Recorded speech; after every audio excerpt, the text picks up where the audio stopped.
1, 2, 3, 1, 2, 3. Here we go. Here we go.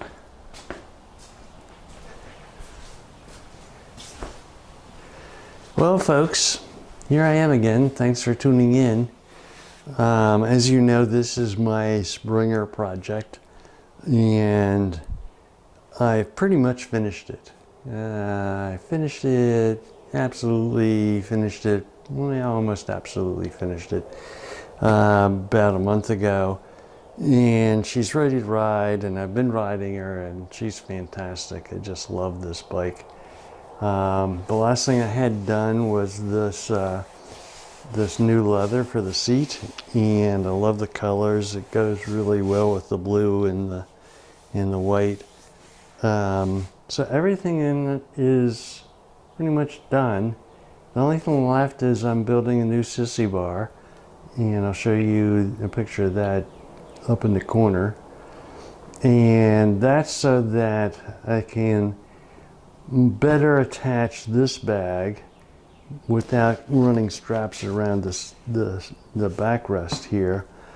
And secondly, to support putting a bag in front of this sissy bar for long distance, a big bag.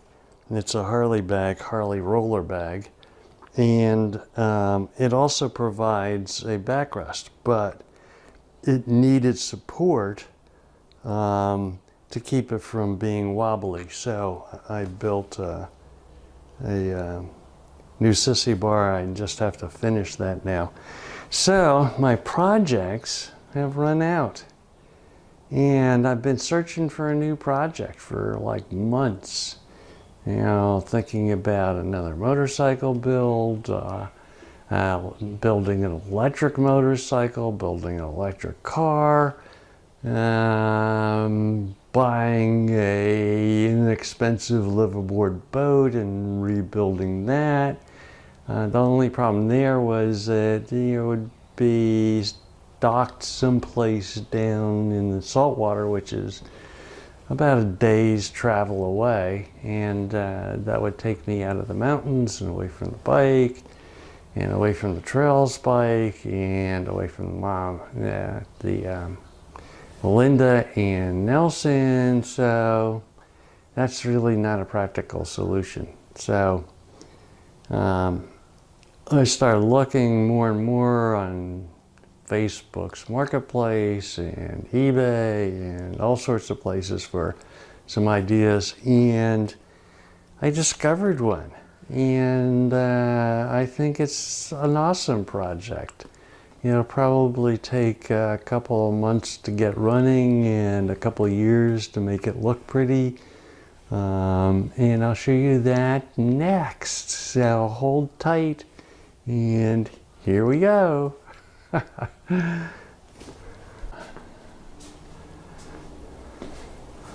Walking out of the shop, out to the backyard.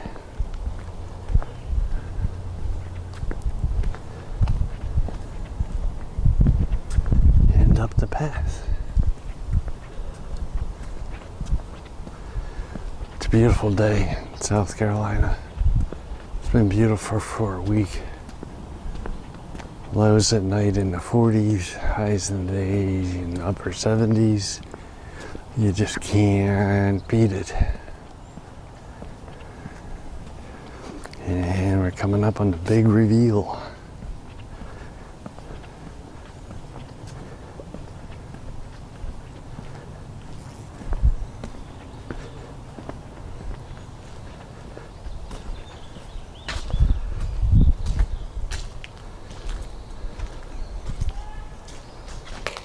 And there she is.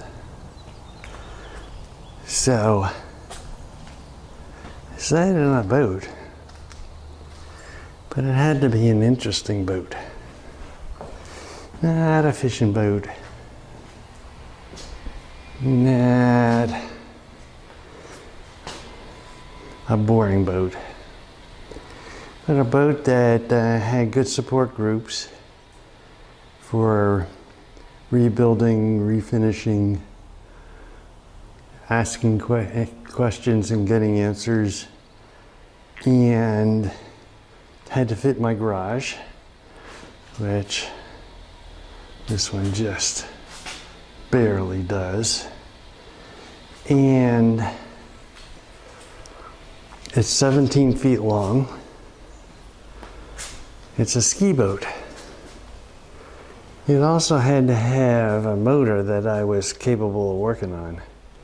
So, in my opinion, outboard motors are really good, but they're basically a throwaway motor once they get to a certain age. People don't generally rebuild outboard motors. They age too quickly, and when they're aged, they're pretty much done. So, here she is, 1976 Ski Nautique. And it's a little dark. So it's going to need all the upholstery redone. It's going to need the motor redone. And it's going to need definitely the hull to be refinished. And I'm pretty positive I'll have professionals refinish the hull and all the fiberglass, and also do all the upholstery. Let me go over here and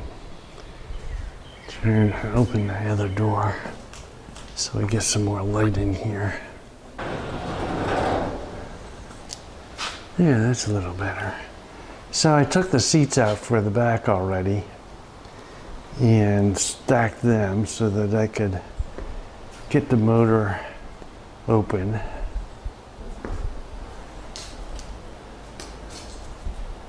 And I'll show you that. And the trailer's all original too. So this trailer was made for this boat. It's got nice underbody protection because there's two fins that stick down in the middle of the boat, and then of course the propeller and rudder stick down in the back. So it's got all that built in. And it's, for a 76, it's not bad. I've been using a pressure washer to take out the decades of crud that's in the carpet. I'm going to replace the carpet probably with Sea-Deck. And the instrument panel, hope you can see that, is in not bad shape. So it's got, 1970s era analog gauges and stuff. But I'm pretty sure I'm going to replace all that with a modern display, chart plotter display that integrates all the gauges with NMEA 2000, so that the RPM and water temperature and the GPS provides the speed and the amps from the alternator and all that kind of stuff shows up on a digital display. So I'm gonna probably, one of the sub projects is to redo all that. Let me show you the motor.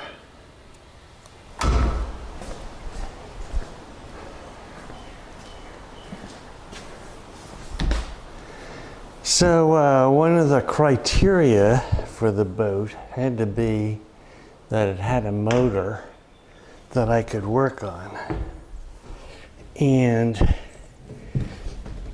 like I said before, outboard motors are generally throwaway and very difficult to work on. 2 strokes and 4 strokes. They're very high performance motors, very difficult. This is a 351 Cleveland motor, Ford, not Cleveland, Windsor. And it's not in bad shape for 1976.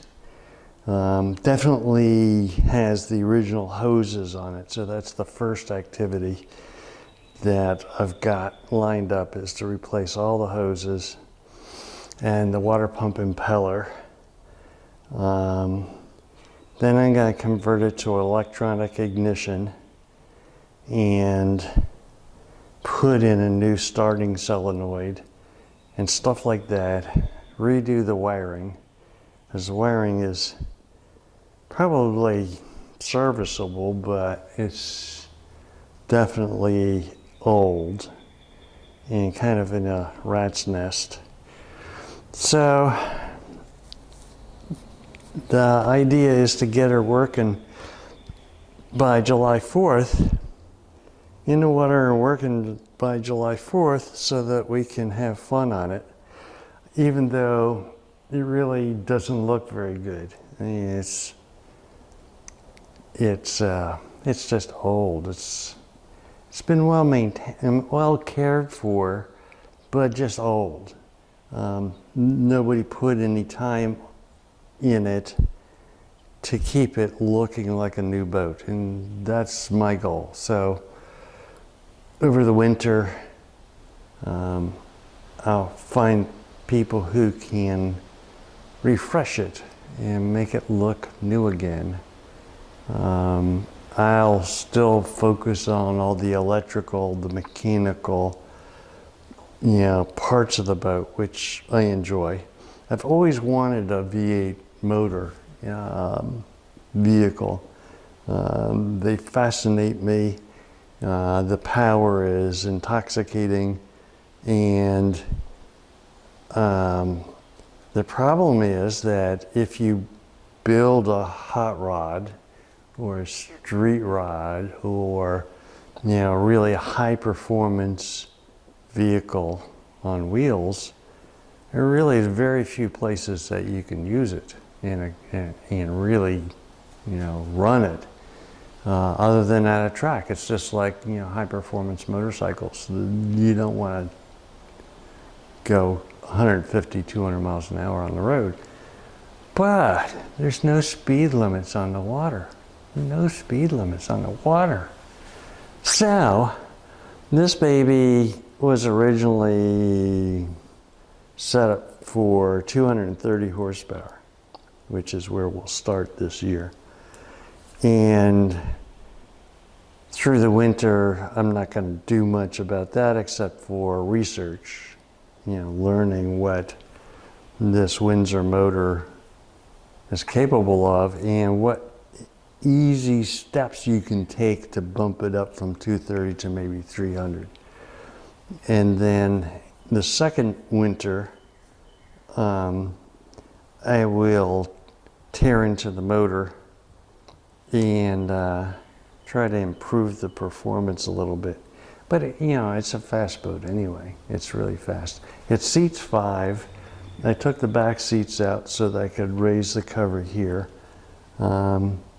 And I've been using pressure washer, clean out all the muck.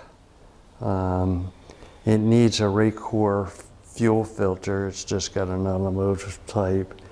It needs a marine